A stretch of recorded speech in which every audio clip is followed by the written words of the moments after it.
Hello दोस्तों, स्वागत है आपका हमारे यूट्यूब चैनल सरकारी नौकरी डेली पोस्ट में।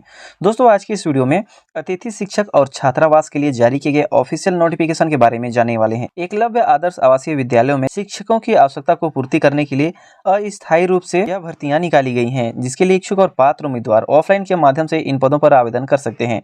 जी हाँ दोस्तों, जिला स्तरीय समिति बालोद के अंतर्गत एकलव्य आदर्श आवासीय विद्यालयों में शैक्षणिक सत्र 2023-24 के लिए अतिथि शिक्षक और छात्रावास अधीक्षक की व्यवस्था के लिए यहाँ पर नोटिफिकेशन जारी की गई हैं, जिसके लिए आपको आवेदन करने का फॉर्मेट इसी जॉब नोटिफिकेशन के पीडीएफ फाइल में मिल जाएगा, जिसका लिंक मैंने वीडियो के डिस्क्रिप्शन में दिया हुआ है, या आप हमारे टेलीग्राम चैनल ज्वाइन करके डायरेक्ट पीडीएफ डाउनलोड भी कर सकते हैं। इनके पोस्ट डिटेल की बात करें तो यहाँ पर देखिए, जिला बालोद विकासखंड डौंडी के अंतर्गत एकलव्य आदर्श आवासीय विद्यालय में पीजीटी, टीजीटी और छात्रावास अधीक्षक के लिए मल्टीपल पोस्ट निकाली गई हैं। यहाँ पर पीजीटी के अंतर्गत अलग अलग सब्जेक्ट के लिए पोस्ट निकाली गई, वहीं पर टीजीटी यानी कि ट्रेंड ग्रेजुएट टीचर के लिए भी अलग अलग पोस्ट दी गई है, और छात्रावास अधीक्षक के लिए एक पुरुष और एक महिला के लिए निकाली गई। टोटल पोस्ट की बात करें तो यहाँ पर 19 पोस्ट निकाली गई हैं। के शैक्षणिक योग्यताओं की बात करें तो टीजीटी के लिए कम से कम 50% अंकों के साथ एनसीईआरटी के रीजनल कॉलेज ऑफ एजुकेशन से संबंधित विषय में 4 साल का इंटीग्रेटेड कोर्स या संबंधित विषय में 50% अंकों के साथ स्नातक की डिग्री होनी चाहिए। और यहाँ पर सब्जेक्ट वाइज क्वालिफिकेशन दी गई है, अगर आपके पास है तो आप इन पदों पर आवेदन कर सकते हैं। इसके अलावा पीजीटी की बात करें तो इसमें 50% अंकों के साथ एनसीईआरटी के रीजनल कॉलेज ऑफ एजुकेशन से संबंधित विषय में 2 साल का इंटीग्रेटेड कोर्स मांगा गया है, या संबंधित विषय में 50% अंकों के साथ स्नातकोत्तर की डिग्री होना चाहिए। इसके अलावा संबंधित पोस्ट में स्नातकोत्तर उपाधि धारक होना चाहिए। छात्रावास अधीक्षक की बात करें तो किसी भी मान्यता प्राप्त विश्वविद्यालय से कम स्नातक की डिग्री होनी चाहिए। यहाँ पर वांछनीय योग्यता दी गई है, यानी कि मान्यता प्राप्त विश्वविद्यालय से मनोविज्ञान में डिप्लोमा या स्नातक या स्नातकोत्तर या बीएड होना चाहिए।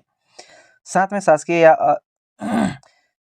शासकीय या शासकीय अनुदान प्राप्त संस्थान के आवासीय विद्यालय या छात्रावास में कार्य करने का कम से कम 2 वर्ष का अनुभव भी होना चाहिए।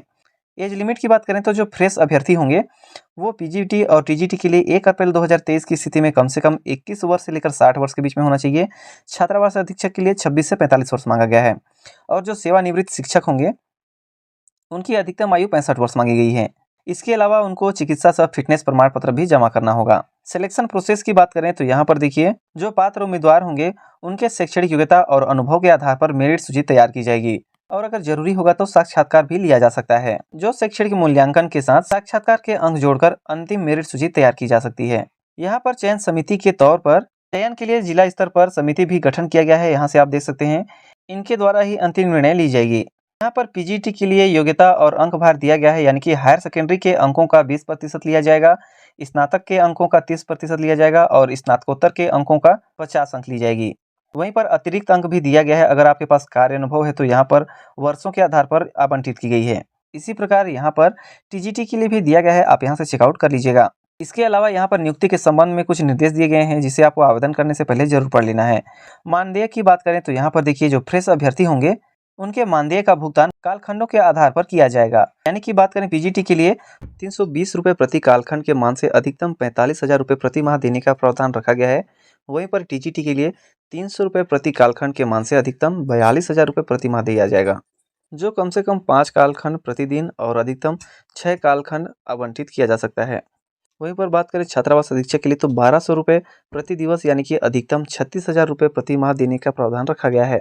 यहाँ पर इनके द्वारा कुछ सामान्य निर्देश दिए गए हैं, जिसे आपको आवेदन करने से पहले पढ़ लेना है। अब आवेदन आपको कैसे करना है, तो आवेदन करने के लिए आपको इनके ऑफिशियल वेबसाइट पर जाना होगा, जिसका लिंक मैंने वीडियो के डिस्क्रिप्शन में दिया हुआ है, आप वहां से भी डाउनलोड कर सकते हैं। उसी जो नोटिफिकेशन की पीडीएफ फाइल में आवेदन करने का फॉर्मेट भी मिल जाएगा। उस आवेदन फॉर्म प्रिंट आउट करने के बाद सावधानीपूर्वक आपको भरना होगा। भरने के बाद आपके पास जितने भी डॉक्यूमेंट्स हैं, यानी कि संबंधित पद के आधार पर, उन सभी को स्वयं द्वारा सत्यापित करके इनके कार्यालय में स्पीड पोस्ट या रजिस्टर्ड डाक के माध्यम से आपको जमा करना होगा, जिसके लिफाफे के ऊपर आप जिस पोस्ट के लिए आवेदन करना चाहते हैं उस पद का नाम भी आपको लिखना होगा। आवेदन करने का लास्ट डेट की बात करें तो यहाँ पर 25 अप्रैल 2023 रखी गई है, तो जितना जल्दी हो सके आवेदन जरूर कर लीजिएगा। यहाँ पर आवेदन करने से संबंधित कुछ दस्तावेज दिए गए हैं, जैसे कि फ्रेश अभ्यर्थियों के लिए हाई स्कूल का सर्टिफिकेट, हायर सेकेंडरी, स्नातक, स्नातकोत्तर, बीएड, सीटेट या टेट, और अगर कार्य अनुभव है तो आप वो भी लगा सकते हैं। और जो सेवानिवृत्त शिक्षक अभ्यर्थी होंगे उनके लिए भी यहाँ पर कुछ सूची दी गई है, आप इनके आधार पर संलग्न कर लीजिएगा।